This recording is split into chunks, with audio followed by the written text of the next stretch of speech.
Vamos à palavra do Senhor? Vamos lá. Abra a sua Bíblia no livro de Juízes, no capítulo 13. Eu vou ler do versículo 2 ao 5 e depois o versículo 24, do capítulo 13 de Juízes. E depois dessa leitura, eu quero que você deixe a sua Bíblia aberta em Juízes capítulo 16, ok? Então vamos lá.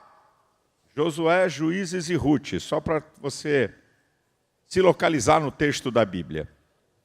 Juízes capítulo 13. E havia um homem de Zorá, da tribo de Dan, cujo nome era Manoá, e sua mulher era estéril e não tinha filhos. O anjo do Senhor apareceu a esta mulher e disse-lhe: eis que agora é estéril e nunca tens concebido, porém conceberás e terás um filho.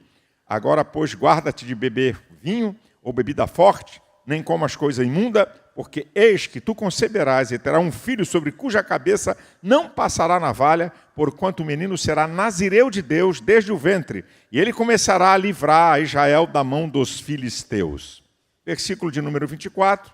Depois teve esta mulher um filho e chamou o seu nome Sansão, e o menino cresceu e o Senhor o abençoou. Eu quero trazer uma palavra para você sobre aprendendo para não ser derrotado, os equívocos de Sansão.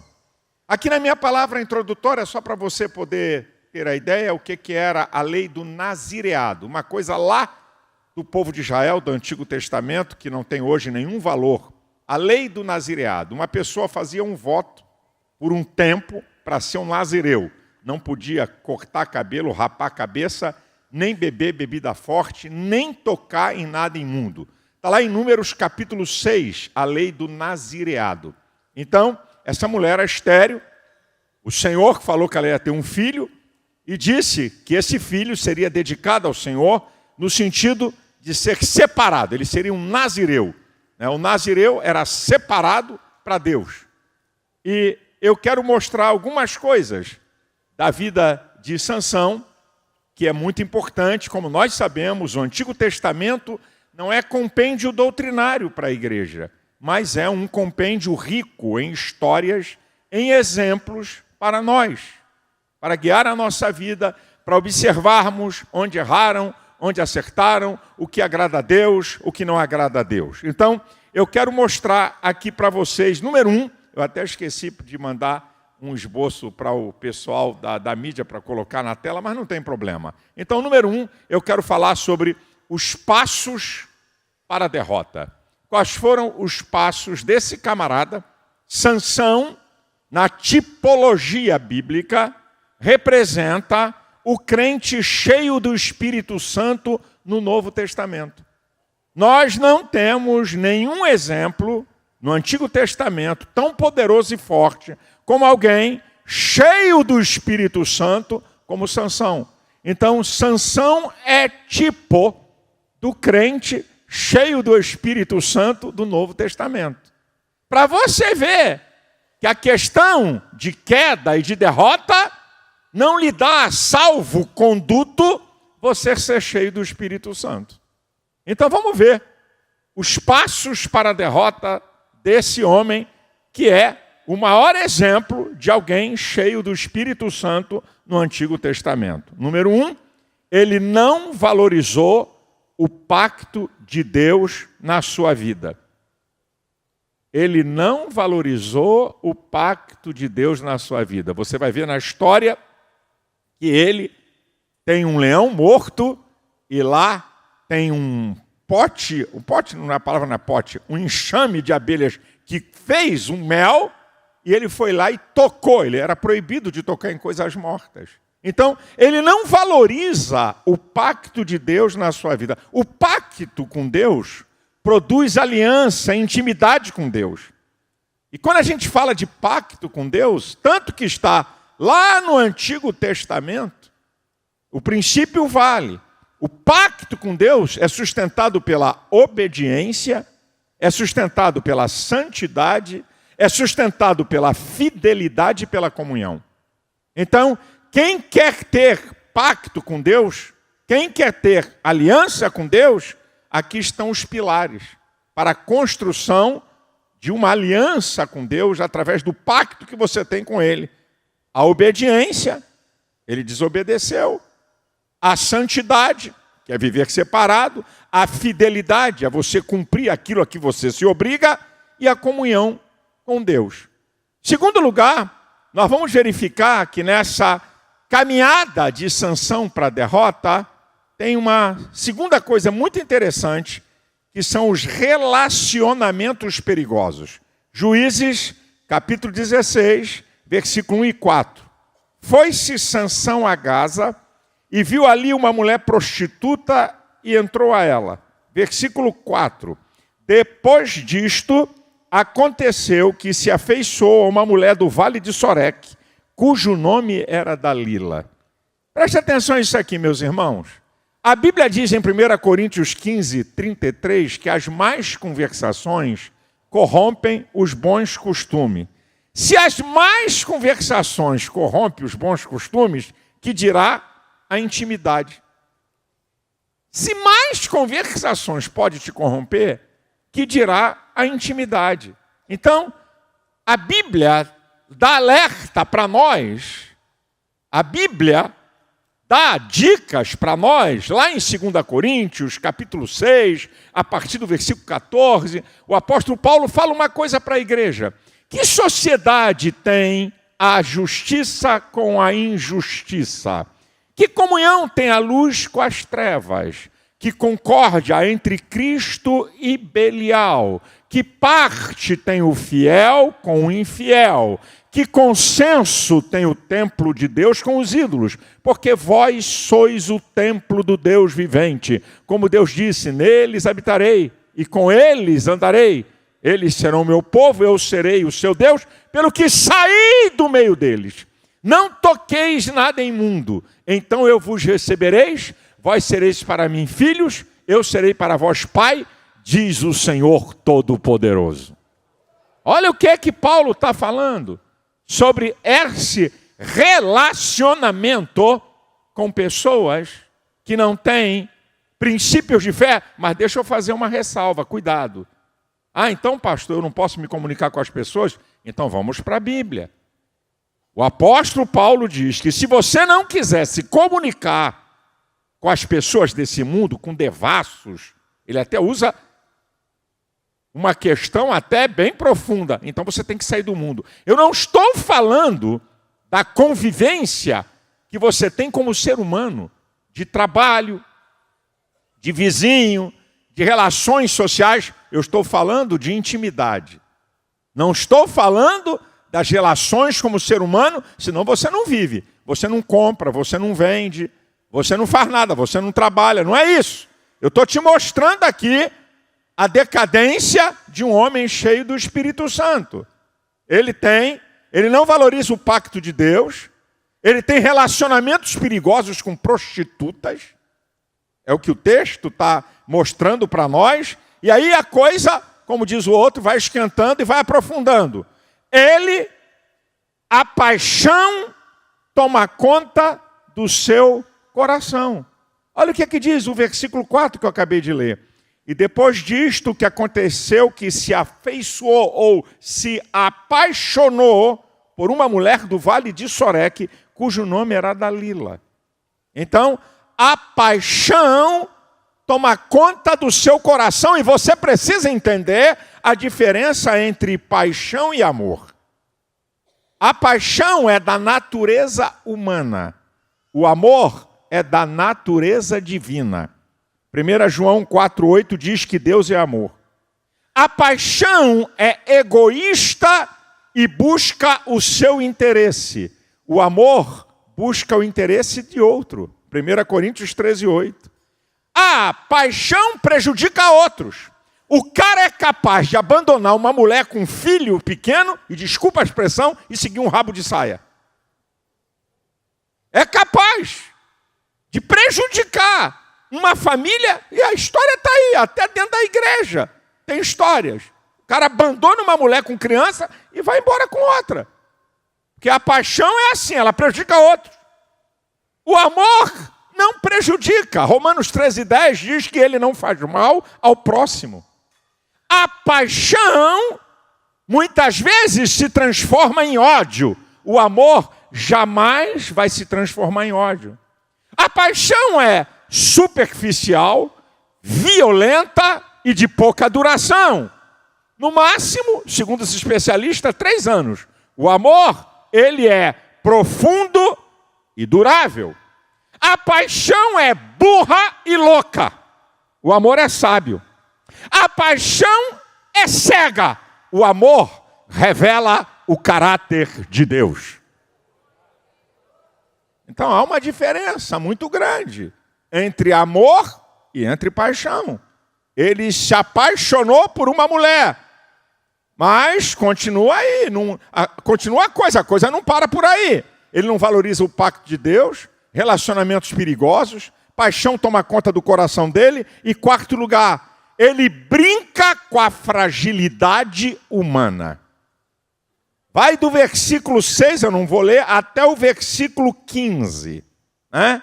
Os filisteus oferecem grana a essa mulher, que era uma prostituta, para descobrir em que consistia a força e o poder de Sansão. Então, ela, no maior somebody love, chega nas orelhas do cara e diz: me revela, queridinho, meu amorzinho, amor da minha vida, me revela em que consiste a tua grande força. O que ele tinha que fazer? Cai fora. Sai fora, está encerrado aqui. Não, ele vai brincar. Afinal de contas, eu sou um cara cheio do Espírito Santo. Afinal de contas, eu sou poderoso. A mulherzinha dessa vai me derrubar. A mulherzinha dessa para um homem cheio do Espírito Santo. Aí ele começa a brincadeira. Me amarra com 7 vergas de vimes fresco. A mulher amarra o cara e diz: Sansão, os filisteus vêm sobre ti. Para pensar. Até na primeira, ele podia não perceber que ela estava por trás. Né? Os filisteus vêm, aquilo é como um fio de linho queimado, ele se desamarra e bota para quebrar em cima dos caras. Você mentiu para mim, você me enganou, em que consiste a tua força? Ele vai brincar. Olha, se me amarrar com cordas novas, eu perco a minha força. Amarra o cara. Sansão, os filisteus vêm sobre ti. Rapaz, o cara ficou cego. Olha o que a paixão faz. Ela é cega. Na primeira eu até posso quebrar um galho que ele não percebeu que ela estava por trás. Mas na segunda, que coincidência é essa? De acabar de amarrar o cara e dizer que os filisteus vêm. Mas o cara está cego. Agora, ele vai chegando perto. É igual aquela história que você já viu até em documentários, aquelas cobras que a certa distância elas conseguem hipnotizar o pássaro ou a presa. Paradinha. Aí você vê um pintinho dar 2 passos para frente e 1 para trás. Piu, piu, piu, piu, piu. 2 para frente e 1 para trás. 2 para frente, ela está aqui parada. Só medindo pelo instinto a distância que ele não vai mais fugir. E daqui a pouco não adianta mais, já está na boca da bicha. Ela dá o bote e pega, porque hipnotiza a presa. Está igual a Sansão. Ele vai chegar perto. Olha, se fizer 7 tranças na minha cabeça, eu perco a minha força. Foi chegando perto. Já estava chegando perto. Mas afinal de contas, eu sou um cara cheio do Espírito Santo. Vai me derrubar como? Não vai me derrubar. Faz aí. Espera ele dormir, coloca uma estaca, amarra as tranças. Sansão, os filisteus vêm sobre ti. Ele arranca aquilo, bota os caras para correr. O cara está cego. Aí a coisa vai piorar. Ele vai entregar o seu coração. Mas antes, deixa eu dizer uma coisa aqui, peraí. Antes de passar para isso aqui. O que a Bíblia diz sobre a natureza humana? Em Mateus 26:41, Jesus disse: vigiai e orai para que não entreis em tentação, porque na verdade o espírito está pronto, mas a carne é fraca. Em 1 Coríntios 6:18, manda fugir da prostituição. Em 2 Timóteo 2:22, manda fugir dos desejos da mocidade. E aí Paulo, em Romanos, no capítulo 8, versículo 12 e 13, diz: de maneira que nós não somos devedores à nossa carne para viver segundo a carne. Porque se viver de segundo a carne, morrereis. Mas se pelo Espírito mortificardes as obras do corpo, vivereis. Porque todos os que são guiados pelo Espírito, esses são filhos de Deus. Em Romanos 8,7 diz, porque a natureza humana é fraca, porque ela não está sujeita à lei de Deus. Por isso que a natureza humana é fraca. E por isso que a Bíblia não manda você enfrentar a sua natureza. A Bíblia manda você enfrentar o diabo, mas a natureza manda você fugir.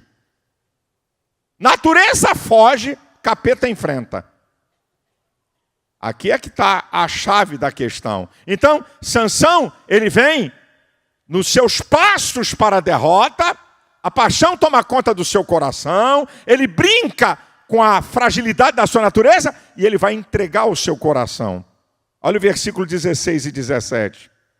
E sucedeu que, importunando ela todos os dias com as suas palavras e molestando, a sua alma se angustiou até a morte. E descobriu-lhe todo o seu coração e disse-lhe, nunca subiu navalha à minha cabeça, porque sou nazireu de Deus, desde o ventre da minha mãe, e se viesse a ser rapado, ir-se-ia de mim a minha força, e me enfraqueceria, e seria como os demais homens. O mais importante conselho do homem mais sábio da Bíblia, que está em Provérbios 4, 23. Sobretudo, o que se deve guardar. Guarda o teu coração, porque dele dependem as saídas da vida. Coração, a sede da inteligência, das vontades e dos sentimentos. Guarde a tua inteligência, a tua mente. Guarde a tua vontade. Guarde os teus sentimentos. Para quem devemos entregar o nosso coração? Provérbios 23, 26. Filho meu, dá-me o teu coração. E quando o coração é totalmente descoberto, vai para o penúltimo passo. Totalmente dominado. Olha o que diz o versículo 19 e o 21. Então, ela o fez dormir sobre seus joelhos. Chamou um homem e rapou-lhe as 7 tranças de cabelos da sua cabeça. E começou a afligi-lo, e retirou-se dele a sua força. Versículo 21. Então os filisteus pegaram nele, lhe arrancaram os olhos, fizeram-no descer a Gaza, amarraram-no com 2 cadeias de bronze, e andava ele moendo no cárcere. Totalmente dominado. A Bíblia diz em 2 Pedro 2,19, de quem alguém é vencido, do tal torna-se servo. Se você for vencido para a bebida, vai servir a bebida. Se você for vencido pelo cigarro, vai servir o cigarro. Se você for vencido pela pornografia, vai servir a pornografia. Se você for vencido pela prostituição, pelo adultério, ou por qualquer coisa que prende a natureza humana, você vai servir a ela. Ele foi totalmente dominado por Dalila e pelos filisteus. E em 7º lugar, totalmente equivocado. Olha o versículo 20. E disse ela, os filisteus vêm sobre ti, Sansão. E despertou do seu sono e disse, sairei ainda esta vez como dantes e me livrarei. Porque ele não sabia que já o Senhor se tinha retirado dele. É aquela história. Eu já adulterei 3 vezes. Deus me deu escape, vai me dar da 4ª. Já dei trambique em 10. Mais um. Deus vai me dar escape. É bem verdade que ninguém aqui pode dimensionar a grandeza da misericórdia de Deus. Aquilo que está em Lamentações 3, 22 e 23. As misericórdias do Senhor são a causa de não sermos consumidos, porque elas não têm fim, novas são a cada manhã. Isso é uma verdade. Isso é uma verdade. Mas você tem que considerar outras verdades da Bíblia. Gálatas 6, 7 diz, tudo que o homem plantar, ele vai colher. O que planta na carne vai colher corrupção. O que planta no espírito vai colher vida eterna. Aquilo que você semeia, você vai colher. A lei da semeadura na Bíblia não é só dinheiro, não. É para tudo. é para tudo. E também tem outro texto de Paulo em Romanos 11, 22. Devemos, pois, considerar a bondade e a severidade de Deus. Para com os que caíram, severidade. Para conosco, benignidade. Se permanecermos na benignidade, senão também seremos cortados. Olha o que é que Paulo está dizendo.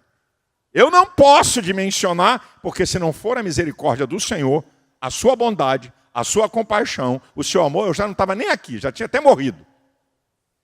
Eu acredito que seja uma verdade. Se Deus me tratasse segundo meus pecados, eu nem estava aqui mais. Eu sei disso. Mas eu não estou falando disso. Eu estou falando daqueles que pensam que porque estamos debaixo da graça podem abusar e viver a vida toda no pecado, na maior cara lavada,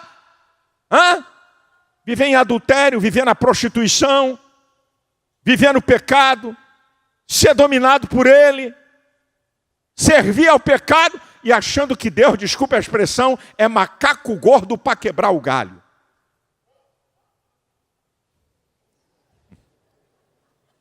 Só que Deus não é, então o irmão dizendo, fala papai, está falando. Só que Deus não é macaco gordo, ele não quebra galho. Aqui você está vendo a colheita. Você está vendo a semeadura de Sansão. É o que ele está semeando para a vida dele. Agora vai vir a colheita. Agora o resultado. Vou repetir o versículo 21 e o 25. Então os filisteus pegaram nele, lhe arrancaram os olhos e fizeram-no descer a Gaza, amarraram-no com 2 cadeias de bronze e andava ele moendo no cárcere. Versículo 25, e sucedeu que, alegrando-se-lhes o coração, disseram, chamai a Sansão, para que brinque diante de nós, e chamaram a Sansão do cárcere, e brincou diante deles, e fizeram-no estar em pé entre as colunas. Olha o resultado aqui. Número 1, isso aqui tem uma tipologia bíblica para nós. Número 1, arrancaram-lhe os olhos, cegueira espiritual. Número 2, desceu para Gaza, vida de decadência, não sobe para Gaza, desce para Gaza. Terceiro, cadeia de bronze, vira escravo. Era liberto, agora vira escravo. Moendo no cárcere, vida, rodando, moendo no cárcere, vida de mesmice e sofrimento. E quinto lugar, vira palhaço. Zombaria e escárnio de ímpio. Aqui está o resultado da vida de Sansão. O resultado de quem não valoriza o pacto de Deus. O resultado de quem não valoriza a comunhão com Deus. O resultado de quem não valoriza a vida cristã. Aqui o resultado. Aí você pergunta, ainda há esperança? Tem jeito para um negócio desse? Tem saída para isso? Tem. Mas deixa eu dizer uma coisa aqui para os amados irmãos e para a querida igreja do Senhor Jesus. Eu já falei aqui e vou repetir. Não aconselho ninguém. Vou repetir, não aconselho ninguém. O que é que eu falei? Repete aí. Vou te dizer uma coisa da minha vida. Se eu não fosse crente, eu jamais seria um dependente de bebida, porque eu não suporto bebida. Minha natureza. Meu pai nunca foi um cara de bebida, mas eu também não, então a bebida, para mim, se eu não fosse crente, eu estava livre e liberado. Vou dizer uma outra verdade para vocês. Se eu tomar um copo de vinho no Natal, não muda nada para mim. Primeiro que eu não gosto de bebida. Mas se eu tomar um copo de vinho, eu não encontrei na Bíblia, e alguém não vai me convencer, que é pecado você tomar um copo de vinho. Não é pecado. Agora, o que você tem que perceber e entender, aí muda a história. O que a tua história e você mostra das suas dependências antes de conhecer Jesus? É aqui? Não, porque eu conheço ali, eu conheço um pastor que no Natal toma um copo de vinho. Você não pode botar nenhuma colher de vinho na tua boca. Porque você tem uma história familiar, tem uma genética com uma predisposição. Aqui é que está o perigo. Tem gente enganada. É aqui que está o perigo. O perigo está aqui, meu irmão. Aquilo que te dominava. Aquilo que você servia, ou que você tem uma predisposição genética por herança de família. E eu vou dizer uma coisa para você. Se você pensa, o diabo, meu irmãozão, Paulo disse para a igreja. Não falou para pecador. Em Efésios 4, 27. Não dês lugar ao diabo. É para a igreja. Ele vive em derredor, bramando como leão, buscando a quem possa tragar. Já disse aqui, para cada habitante do planeta Terra tem um monte de demônio para observar. Todos os demônios sabem da tua história, da tua origem familiar, da tua genética, da tendência histórica da tua família. Satanás sabe de tudo. O que é que você se meteu? O que é que você era escravo antes de ser crente? O diabo tem uma ficha tua. Só não precisa ficar preocupado com isso, que tem um monte de demônio observando você, porque eu já falei aqui que a Bíblia diz que o dragão, com a sua cauda, levou 1/3 dos anjos do céu. Então, para cada capeta, tem 2 anjos de Deus. Não é para botar medo de ninguém. É só para dizer que você não está lutando com um ser espiritual igual a você. Você está lutando num ser espiritual de um alto grau de sagacidade e maldade, que é a marca do caráter do diabo. Por isso que o diabo não consegue falar verdade. E mesmo ele conhecendo a Bíblia mais do que qualquer teólogo, ele não consegue usar para o bem, porque ele é maligno. Isso é, a essência do seu caráter é mal. Então, meu irmão, se tu tem uma história na tua família de pai que enchia a cara, se você tem uma história da tua família de gente dependente de álcool, mesmo que você não tenha sido, não brinque com isso. Não brinque com isso. Não brinque com isso. Você pode estar abrindo uma brecha que Satanás está pedindo para entrar na tua vida e destruir você. E ainda mais pastores. Ainda mais pastores. Muito cuidado, senhores. De vez em quando chega nos meus ouvidos umas conversas terrivelmente estranhas sobre atitudes de pastores. Muito cuidado. E até pastores mais maduros dando mau exemplo para pastores mais jovens. Muito cuidado. Cuidado que você pode estar brincando com uma coisa que vai destruir tua vida, tua família e teu ministério. Escuta o alerta que eu estou dando. Está aqui o cara cheio do Espírito Santo. Começou a ter relacionamento com prostituta e foi uma prostituta que derrubou ele. Aqui, ó. Cara cheio do Espírito Santo. Está pensando que título de pastor te garante alguma coisa? Está pensando porque você é cheio do Espírito Santo, porque Deus te usa, te garante alguma coisa? Você está terrivelmente equivocado. Cuidado com o que você está brincando. Eu tinha aqui um pastor, um cara muito bom, sem dizer nome, porque grande parte aqui conhece ele, dos pastores que estão me ouvindo. Eu brincava com ele, que ele tinha cara de artista de Hollywood. Cabelo espetado, garotão bonito, olhos bonitos. Mas eu sabia de uma história pregressa dele, de rolo com mulher. Mas agora crente, casado, tudo bem. Aí eu fui colocar ele numa igreja, chamei ele aqui no escritório e disse assim: eu vou te dar um alerta para você. Você com essa cara de artista global e de Hollywood, afina a tua viola que vai ter mulher em cima de você. Você está no púlpito, você é visto por todos. Não estou falando das irmãs, não estou falando de mulher de Deus. Mas a igreja tem todo tipo de gente.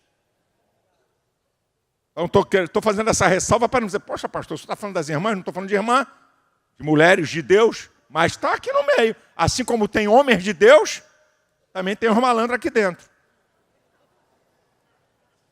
Tem as mulheres de Deus e tem as malandras também. Certo? Mulher carente de marido, mulher abandonada por marido, mulher que ainda não se converteu totalmente, está na igreja. Ele falou, que é isso, pastor? Que é isso? Eu estou te avisando, meu chapa. Você tome cuidado. Aí eu falei para ele a expressão vulgar, cuidado com o rabo de saia, uma linguagem comum. Cuidado, mantenha certa distância. Não se aproxime. Não bota a garota bonita para ser tua secretária. Eu tenho que avisar, eu sou o pastor. Só que ele não atendeu o meu. Ele brincou com aquilo que eu falei, que era uma área perigosa para ele. Pela vulnerabilidade histórica dele. O que aconteceu? Ele caiu. Arranquei ele da igreja. Passou por todo o tratamento que eu faço, que eu não jogo ninguém fora. Porque Deus sempre dá uma oportunidade. Restaurei ele depois de um tempo. Primeiro é restaurado a membro, depois de um tempo é restaurado a pastor. Coloco ele como pastor auxiliar. Vai demorar um bom tempo para voltar a ser um pastor de igreja. E dei todos os recados a ele e disse, amigão, eu dou uma oportunidade. Se acontecer de novo, pastor tempo integral, salário da igreja. Se acontecer de novo, 3 meses de salário e rua. Então, cuidado. Ele ignorou a oportunidade. Ele ignorou o conselho que eu dei. E se envolveu de novo. Bem, fim da história. Um dia desse ele entrou aqui nesse pátio. Aqui. Eu disse, pastor, me arruma um emprego.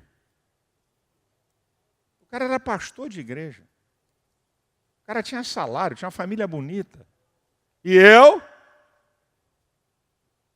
Deixou uma menina, a filha. Eu disse para a esposa, que não tinha nada com isso. Fique tranquila, que a igreja vai pagar o estudo da sua filha até ela ter 21 anos. E eu cumpri minha palavra. Mas sabe o que eu estou dizendo isso aqui? Um bom pastor, um bom pregador. Aí o que aconteceu?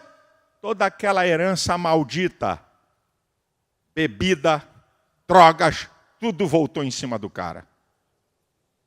Foi a brecha aqui, porque toda a história pregressa dele voltou tudo em cima do cara. Não brinca não, senhores. Não brinca não, senhoras.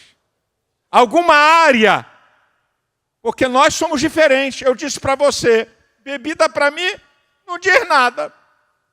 Se eu tomar um copo de vinho, para mim não diz nada, mas tem gente que não pode botar nenhuma colher. Eu tenho um genro que não pode botar nenhuma colher de vinho na boca. Por isso que na minha casa, mesmo eu não tendo problema de beber um copo de vinho, que não vai me dizer nada, na minha casa não tem nenhum tipo de bebida, por causa de um genro. Porque eu sei, russo, de origem russa, o avô dele tomava conhaque 6 horas da manhã. Café com leite e conhaque. Café com leite, bebida. E ele enchia a cara e não ficava bêbado. Ele podia tomar o que fosse, não ficava bêbado. Olha a constituição genética do cara. Mas por causa desse meu genro, para preservá-lo, na minha casa não entra bebida, porque eu sei o histórico dele. E eu não vou abrir uma brecha para Satanás voltar e ele ver. Eu posso beber um copo de vinho, que não diz nada para mim. Mas ele, se beber uma colher, pode voltar toda aquela praga do inferno pela qual ele foi dominado. Você está brincando com bebida, pastor? Tem bebida na tua casa e tu tem filho? Você tem filha? Eles estão vendo. Olha o legado e a herança que você está dizendo. Meu irmão, você tem filho menor e tem bebida na tua geladeira? É mesmo? Você é crente? Lavado, enxaguado pelo sangue de Jesus? É? Cheio do Espírito Santo? É mesmo? Então brinque com aquilo que torna vulnerável uma pessoa para dar uma porta para o diabo entrar e destruir família, casamento e vidas. Mas a pergunta é, ainda há esperança? Diante disso, sim. Vamos ver o versículo 28. Então, Sansão clamou ao Senhor. Esse clamor aqui está substanciado em reconhecimento, quebrantamento e arrependimento. Ele clama porque ele reconhece Deus. Ele clama porque ele está quebrantado. Ele clama porque está arrependido do seu pecado. A Bíblia diz, no Salmo 40, versículo 17, eu sou pobre e necessitado. É Davi. Mas o Senhor cuida de mim. E é Davi também, quando ele está falando do pecado dele, no Salmo 51, versículo também 17. Um coração contrito e quebrantado não despreza a Deus. Agora, a ação do poder de Deus, versículo 29 e 30. Abraçou-se, pois, Sansão com as duas colunas do meio em que se tinha a casa, arrimou-se sobre elas com a sua mão direita numa e com a sua esquerda na outra, e disse: Sansão, morra eu com os filisteus. Inclinou-se com força, e a casa caiu sobre os príncipes e sobre todo o povo que nela havia. E foram mais os mortos que matou na sua morte do que os que matara em sua vida. Ele foi restaurado novamente. Ele está na lista dos heróis da fé de Hebreus 11:32, Sansão. E é interessante que o texto vai dizer que Deus usou mais poderosamente ele nessa segunda fase do que na primeira. Aí alguém pode dizer assim, e a casa vai cair, para você não pensar isso. Quer dizer que se eu cair, Deus vai me usar mais poderosamente depois? Irmão, é isso que você pensa? É dizer que se cair, vem mais forte, pastor. É mesmo? Você acha? Só tem uma observação importantíssima. É que ele pagou um alto preço pela sua restauração. Ele foi restaurado, mas morreu. Então, cuidado.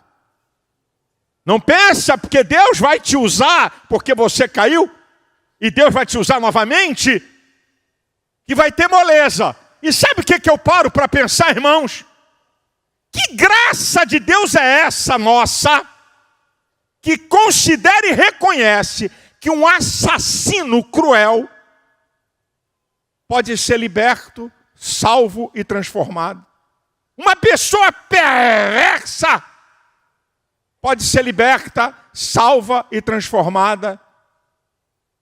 E um irmão não pode ser restaurado. Que graça de Deus é essa que nós cremos?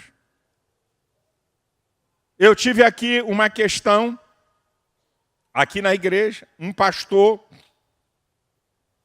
caiu, eu excluí o pastor, quando eu chamei ele, ele nem teve resistência, ele falou, eu errei. Foi excluído todo esse processo. É excluído, depois de um tempo volta como membro, depois de um outro bom tempo volta como pastor, vai ser pastor auxiliar, esse dirigir igreja, vai ser pastor auxiliar. Aí, quando eu coloquei ele numa igreja como pastor auxiliar, depois de anos, aí a mãe da menina veio falar comigo aqui. Pediu para falar comigo revoltada, porque eu tinha restaurado o pastor. E aí ela veio com o marido aqui no meu gabinete e ela chegou nervosa, falando alto. Eu falei, abaixa a sua voz para falar comigo, senão a conversa acaba aqui e você vai sair. Do lado do macho.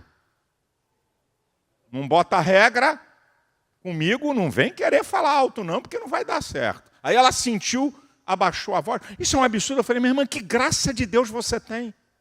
O cara passou uma vergonha, perdeu a igreja, a história dele foi conhecida, foi disciplinado, eu restaurei. Que graça de Deus a senhora tem na vida? Que cristianismo é esse que não perdoa, que não restaura e que não levanta? Claro que nós não vamos estar aqui Caiu, pecou, volta de novo, caiu, pecou, pastor, vai continuar, e vira sem vergonhice, vira licenciosidade. Por isso que nas bem-aventuranças estão juntas. Bem-aventurados os que têm fome e sede de justiça, e bem-aventurados os misericordiosos. Só justiça, dureza. Só misericórdia, leviandade. Justiça misturada com misericórdia e misericórdia misturada com justiça. Ó, não vou te punir. Misericórdia. Dessa vez vou te liberar. Da outra, agora tu vai ser punido. Justiça. Não tem colher de chá. Dureza, dureza. E tem gente que é o seguinte, meus irmãos. Julgamos os outros com o pior que temos e julgamos a nós mesmos com o melhor que temos. Quando é o outro, pau, arregaça, arrebenta. O filho dele não é brincadeira, não. Essa garota não é fácil, não. Mas quando chega o nosso filho, a nossa filha, não é bem assim, não. Não é bem assim, não. Que graça é essa? Que misericórdia é essa? Que não ajuda, que não restaura, que não levanta. Eu creio na graça que perdoa, na graça que restaura, na graça que dá uma oportunidade. 1 João, capítulo 1, a partir do versículo 7. Se andarmos na luz como Ele na luz está, o sangue de Jesus Cristo, seu Filho, nos purifica de todo pecado. Se dissermos que não temos pecados, enganamos a nós mesmos e não há verdade em nós. Se confessarmos os nossos pecados, Ele é fiel e justo para perdoar os pecados e nos purificar de toda injustiça. Efésios 2,13 diz: vós que estáveis longe, pelo sangue de Cristo chegastes perto. 1 Pedro capítulo 1, versículo 18 e 19: não foi com coisas corruptíveis que fostes comprado da vossa vã maneira de viver, mas com o precioso sangue de Jesus Cristo, de um cordeiro imaculado e incontaminado. Colossenses capítulo 1, a partir do versículo 13: o qual nos tirou das potestades das trevas e nos transportou para o reino do Filho do seu amor, em quem temos a redenção pelo seu sangue, isso é, a saber, a remissão dos pecados, o qual é a imagem do Deus invisível, o primogênito de toda a criação, porque nele foram criadas todas as coisas, visíveis e invisíveis, sejam tronos, sejam potestades, sejam principados, sejam dominações. Tudo foi criado por Ele, para Ele. Ele é antes de todas as coisas e todas as coisas subsistem por Ele. Ele é o cabeça do corpo da igreja. Ele é o princípio e o primogênito dentre os mortos, para que em tudo tenha preeminência. Estamos aqui por causa dEle. O sangue que Ele derramou, a ceia é a celebração da vida. Ele pagou o preço pelo meu pecado. Ele pagou o preço pelo seu pecado. Você tem direito a perdão. Você tem direito a remissão. Você tem direito a ser restaurado.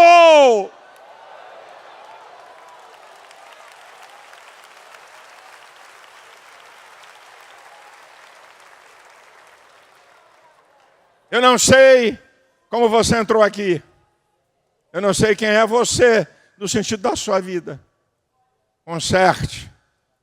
Se arrependa. Volte. Não brinque. Não brinque com o pecado, porque a Bíblia diz que o salário do pecado é a morte. Isso é o resultado do pecado. O pagamento por uma vida de pecado. Mas o dom gratuito de Deus é a salvação por nosso Senhor Jesus Cristo. Há perdão aqui essa noite para você. Há restauração aqui essa noite para você. Há libertação aqui essa noite para você. Nós estamos celebrando a vida. Nós estamos celebrando a vitória. A vitória contra o pecado. A vitória contra o mal. Nós estamos aqui para dizer que ainda há uma chance. Enquanto você está vivo, tem chance. Enquanto você está vivo, tem chance. Agora, considere a bondade e considere a severidade de Deus. Deus é muito misericordioso. Não dá para dimensionar o seu amor e a sua misericórdia. Mas tem uma hora, não me pergunte quando e como.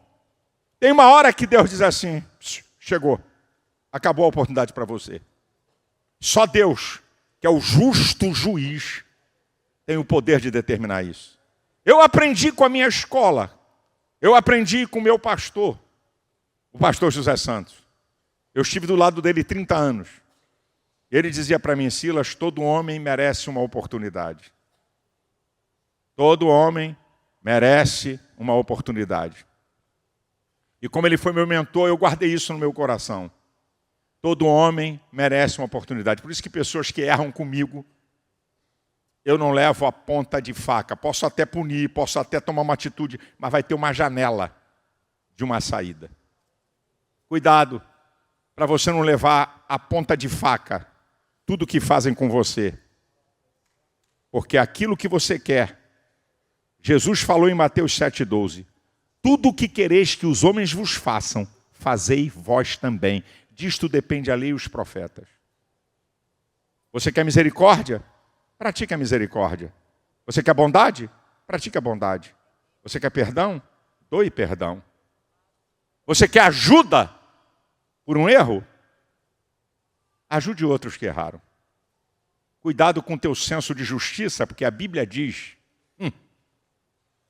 A Bíblia diz que a justiça do homem é como trapo de imundície. Sabe o que é trapo de imundície? Trapo de imundície é o preservativo que a mulher usa. Diz que a justiça do homem é como trapo de imundície. Para você ter uma ideia, cuidado. Não, porque comigo tem que ser assim. Cuidado, eu sou duro para falar, eu sou boto para quebrar, defender minhas posições. Vocês sabem disso, eu boto quente. Mas sempre deixo uma janela. Sempre deixo. Sempre deixo uma janela aberta. Agora, olha, uma jornalista de O Globo. Eu já larguei o aço nessa mulher algumas vezes. Porque deturpou coisa minha. Mas já larguei algumas vezes. Em vídeo citei o nome dela. É uma das mais importantes jornalistas do Globo. Aí, uma pessoa desse mundo de mídia disse assim, Malafaia, fulana de tal, queria falar com você. Você aceita? Eu falei, sem problema nenhum. Passa meu telefone. Aí ela me ligou, cheia de dedo e medo. Ô pastor, eu falei, oi, tudo bem? Já brigamos bastante, hein? Você já foi famosa nos meus vídeos. Ela deu uma risada, eu quebrei. Aí eu falei, olha, deixa eu te dizer uma coisa. Eu sou um camarada que aprendi a virar página de coisas. Eu não levo para o meu coração discussões e questionamentos. Vamos embora, vamos seguir em frente. O que é que você quer saber? Ela queria saber de uma coisa que eu tinha informação. Eu falei, é isso, isso, isso. Ah, muito obrigado, pastor. Pum. Aí o que aconteceu? Passou uns dias, aí uns gaiatos aí, cada um cara conversando com o outro em particular. Aí uns gaiatos, pastor Silas vai ser candidato a vice-presidente. Eu não sou candidato nem a presidente de carimbador. Eu tenho muita convicção do que Deus me chamou. Aí, ela me ligou. Eu disse, pastor, eu estou aqui para botar uma nota sobre essa história aí do senhor politicamente, mas eu queria ouvi-lo. Falei, não tem nada disso. Eu sou do todo, Deus me levantou para influenciar, não sou candidato a nada, papapá. Ela botou exatamente. Mandou para mim o texto assim, tá bom, é assim? Eu falei, é assim. Uma pessoa que eu já tive, ó, pim, pim, pim, pim. Sabe, eu aprendi isso, meu irmão. Você não abre mão das suas convicções, mas você tem que ser maleável. Meu sogro dizia, pastor Santos, Silas, tem que ter jogo de cintura. Não pode levar tudo à ponta de faca. Sabe por quê? Meu pai era um homem que tinha uma convicção com ele. Meu pai era um cara honestíssimo, sério e justo. E ele queria que as pessoas fossem igual a ele. E veemente para se posicionar. Eu sou fichinha perto do meu pai. Vocês não conheceram meu pai. Meu pai era um cara de posicionamento, não era dessa área da mídia, mas conhecidíssimo na Convenção Geral das Assembleias de Deus do Brasil. Um cara de posicionamento. Firme. Então meu pai era firme. Palavra da boca do meu pai, justiça. Tá certo, tá certo. Tá errado, pau. Esse era meu pai, porque ele era um cara justo. Então, eu vim crescendo com isso. Aí entrei na casa do pastor Santos. E o pastor Santos, um homem com muita sabedoria, ele começou a me ver as minhas atitudes igual a meu pai, porque meu pai foi vice-presidente do pastor Santos. Foi o pastor Santos que consagrou meu pai e me consagrou. Ele começou a ver, o pastor Santos tinha muita sabedoria, ele começou a ver minhas atitudes. Aí, pau! Não, tem que ser assim. Meu filho, a vida não é assim não. Tem que ser maleável. Tem que dar uma oportunidade. Aí eu comecei a ver as atitudes do pastor. E eu comecei a aprender para ser maleável. Está aqui Sansão, cheio do Espírito Santo. Está aqui Sansão, cheio de graça e de autoridade, como um juiz libertador. Cometeu erros graves, brincou, pecou. E a oração dele, Senhor, que eu morra com os filisteus. Não foi Deus que determinou matá-lo. É só você ler o texto. Senhor, que eu morra. Perfeitamente. Cuidado com o que você pede a Deus. Cuidado com o que você pede a Deus. O apóstolo Ezequiel Teixeira, é muito brincalhão. E o pastor José Santos, está aqui os filhos dele, diz, o pastor disse assim, não, eu não quero morrer depois de Maria. Lembra que o pastor falava isso? Aí o Ezequiel ouviu isso assim, Senhor, eu não tenho nenhum problema, se quiser levar a Márcia na minha frente, fique à vontade. Fique à vontade. Eu não tenho nenhum impedimento quanto a isso. Então, é engraçado o que o pastor falou. Cuidado com o que você fala. Você quer ver uma outra coisa? Muitos de vocês não sabem. Que o pastor Santos falava? Não, eu saio da igreja num paletó de madeira. No caixão. Quem disse que o pastor precisava morrer? Ele podia viver mais. Mas ele está dizendo para Deus, olha, eu só saio daqui se eu morrer. Já vai dizer, deixa comigo. Então, cuidado com o que você fala. Cuidado com o que você pede a Deus, porque o que você pede a Deus tem um preço a pagar. Seja coisas grandes ou pequenas, sempre vai ter um preço. Mas que o Senhor te sustente, que o Senhor te renove, que a mão poderosa de Deus mantenha você. E se você caiu, 7 vezes cairá o justo e não ficará prostrado. O sangue de Jesus ainda tem poder. O sangue de Jesus nos purifica de todo pecado. O Senhor tem poder de te restaurar e você entrar numa nova dimensão. Deus vos abençoe em nome de Jesus.